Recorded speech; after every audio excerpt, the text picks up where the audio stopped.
সাল্লাল্লাহু আলাইহি ওয়াসাল্লাম। রাসূল সাল্লাল্লাহু আলাইহি ওয়াসাল্লাম বলেন, লাউ আন্নাকুম কুনতুম তাওয়াক্কালুনা আলাল্লাহ হাক্কা তাওয়াক্কুল। শোনো, তুমি কি মনে করতেছো এই জায়গাতে আমরা আপনাদের সামনে গুরুত্বপূর্ণ আলোচনা নিয়ে আসছেন ইসলামী চিন্তাবিদ মুফাসসিরে কোরআন আল্লামা আমিনুল ইসলাম সাঈদী সিরাজগঞ্জ। হুজুরকে তার মহামূল্যবান কোরআন ও হাদিস থেকে আলোচনা করার জন্য আহ্বান জানাচ্ছি।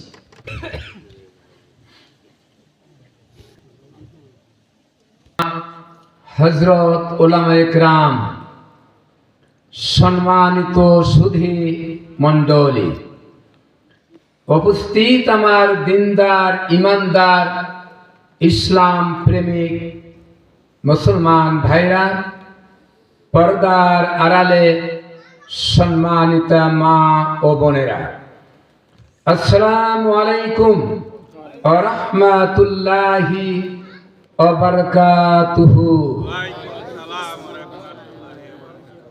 আমরা মহান আল্লাহ রাব্বুল আলামিনের দরবারে শুকরিয়া আদায় করছি, যে পরম করুণাময় মহান আল্লাহ তাআলা টাঙ্গাইল জেলা ভুয়াপুর থানাধীন নলুয়া উত্তরপাড়া আন-নূর নুরানি মাদ্রাসার উদ্যোগে ঐতিহাসিক দ্বিতীয় তাফসীর মাহফিলে আমাদেরকে আসার, বসার, কোরআন হাদিস থেকে আলোচনা করা এবং শোনার জন্য তৌফিক এনায়েত করেছেন। সেই মহান আল্লাহ রাব্বুল আলামিনের দরবারে শত চুদ্ধ কণ্ঠে বিনয় অবনীত চিত্তে শুকরিয়া জ্ঞাপন করেছি। সকলেই পড়ে নেই আলহামদুলিল্লাহ। বন্ধুগণ, এ জমিন কার? আল্লাহ। আকাশ কার? আল্লাহ। বাতাস কার? আল্লাহ। অক্সিজেন কার? আল্লাহ। হায়াত মউত কার হাতে? আল্লাহর হাতে। আমরা কার? আল্লাহ। আল্লাহ রাব্বুল আলামিন বলেন, আলা লাহুল খালকু ওয়াল আমর। সৃষ্টিটা আইন চলবে সেই আল্লাহ। বাংলাদেশের যে কনস্টিটিউশন, সংবিধান, এটা কি মানুষের তৈরি না আল্লাহর তৈরি? মানুষের তৈরি। মানুষের তৈরি করা আইন এবং কানুন দিয়ে মানুষের জন্য কল্যাণ বয়ে আনতে পারে না।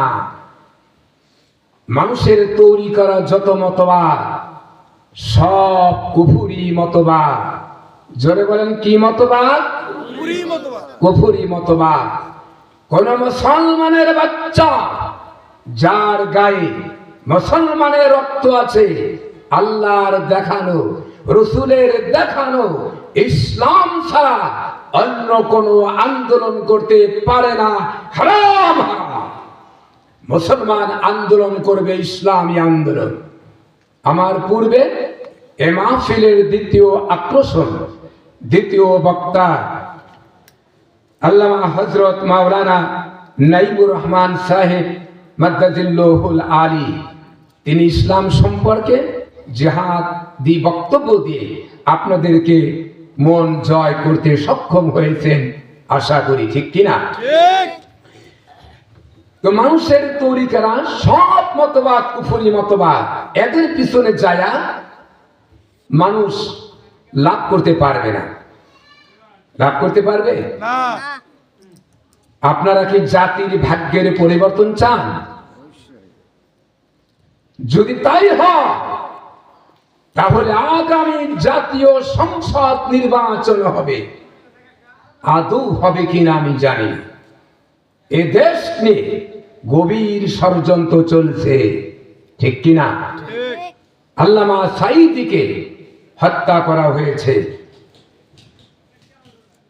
হক কথা বলার কারণে।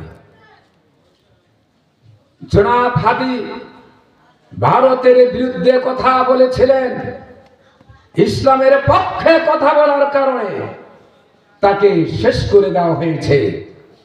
এটা হচ্ছে দেশকে অস্থিতিশীল করে দিয়ে নির্বাচনকে বানচাল করার একটি ষড়যন্ত্র। জোরে বলেন ঠিক কিনা? আগামী জাতীয় সংসদ নির্বাচন যদি হয়, এবারের এই মহান সুযোগে 4টি দলের 3টি দল দেখা হয়েছে, একটি দল দেখা হয় নাই। সে দলের নাম কি? বাংলাদেশ। ভয় করে? জোরে বলেন, সে দলের নাম কি? বাংলাদেশ জামাত ইসলামী। সেই দলকে, জামাত ইসলামীকে সংসদের ভিতরে কথা বলার সুযোগ করে দিতে হবে। তাহলে মানুষের ভাগ্যের পরিবর্তন হয়ে যাবে, মানুষ সঠিক পথ পাবে, আলোর পথ দেখতে পারবে। বাংলাদেশ শুধু সোনার বাংলা না, কোরআনের বাংলা তৈরি হয়ে যাবে ইনশাআল্লাহ। বাংলাদেশ কারো বাবার নয়, এদেশ খালিদ বিন ওয়ালিদের, এদেশ হাজী শরীয়তুল্লাহ, এদেশ শহীদ তিতুমিরের, এদেশ ছাত্র সমাজের, এদেশ জনাব হাদির, এদেশ আল্লামা সাঈদীর। বাংলাদেশের অভ্যন্তরে আওয়ামী বাকশালী সহ ভারতকে নাক গলাবার সুযোগ আর দেওয়া হবে না, হবে না, হবে না। নারায়ে তাকবীর, আল্লাহু আকবার, নারায়ে তাকবীর, আল্লাহু আকবার। ইসলাম ছাড়া অন্য কিছু মানি না, মানি না। ইসলাম ছাড়া অন্য কিছু মানি না, মানি না।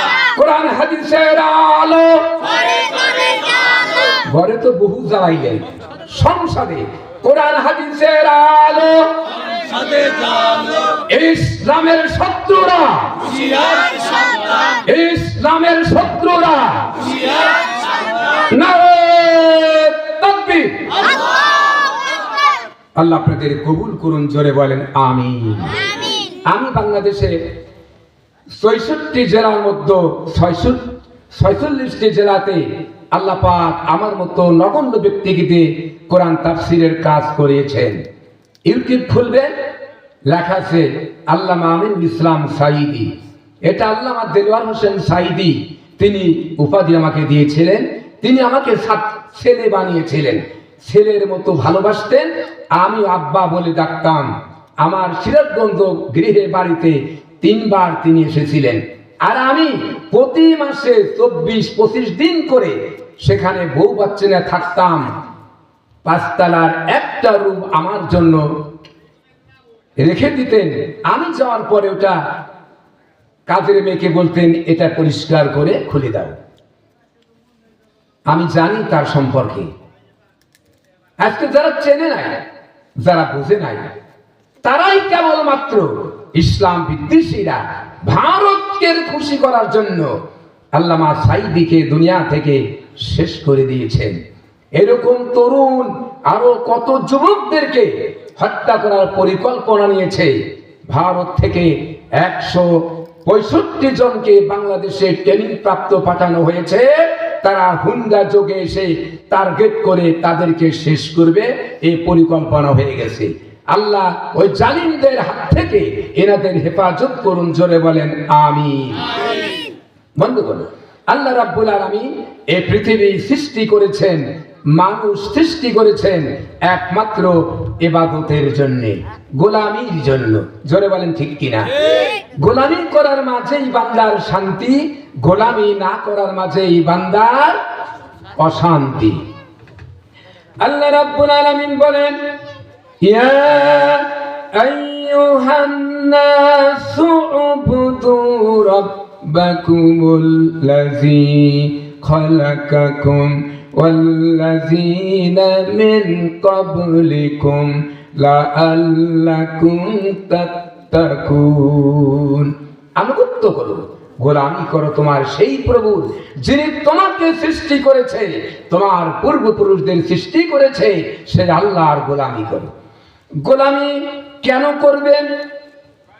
আল্লাহ রাব্বুল আলামিন কোরআনে কারিমে অন্য আয়াতে সুন্দর করে আল্লাহ বললেন, আল্লাযী জাআলা লাকুমুল আরদা ফিরাশান ওয়াস সামাআ বিনাআ ওয়া আনজালা মিনাস সামাই মাআন ফাআখরাজা বিহি মিনাস সামারাতি রিজকান লাকুম ফালা তাজআলু লিল্লাহি আনদাদা ওয়া আনতুম তা'লামুন। আল্লাহ রাব্বুল আলামিন তার বান্দাদেরকে কত সুন্দর করে বোঝাচ্ছেন, বান্দারে এই জমিনকে তোমার জন্য বিছানা স্বরূপ বানিয়েছি, আকাশকে ছাদ স্বরূপ বানিয়েছি, আর এই জমিনে আবাদ করবে, পানির দরকার পড়বে, আকাশ থেকে মুষলধারে বৃষ্টি বর্ষণ করে দিয়া জমিনে ফসল ফলাবার সুব্যবস্থা আমি আল্লাহ করে দিয়েছি। সুবহানাল্লাহ। অনেকেই বলেন বৃষ্টি না হলে হবেটা কি? পুকুরের পানি আছে, খাল বিলের পানি, নদীর পানি সেচে আবাদ করব বলেন অনেকে। তাদেরকে আল্লাহ পাক শোনায় দিলেন, কুল আরাআইতুম ইন আসবাহা মাউকুম গৌরান ফামাইয়াতিকুম বিমাইম মাইন। বলো দেখি সবে শুকায়া যদি যায় এই জমিনের পানি, তাহলে হেথায় তটুলির ধারা কে দিবে সবারে আনি। খাল বিলের পানি যদি শুকায় যায়, নদ নদের পানি যদি শুকায় যায়, জমিনের পরতে পরতে যে পানি আছে এ পানি যদি শুকায় যায়, তাহলে মরা গঙ্গে আবার নতুন করে কে পানির বান ডেকে আনতে পারে? আল্লাহ ছাড়া পারবে কে? পারবে না। এই জন্য আল্লাহ বললেন,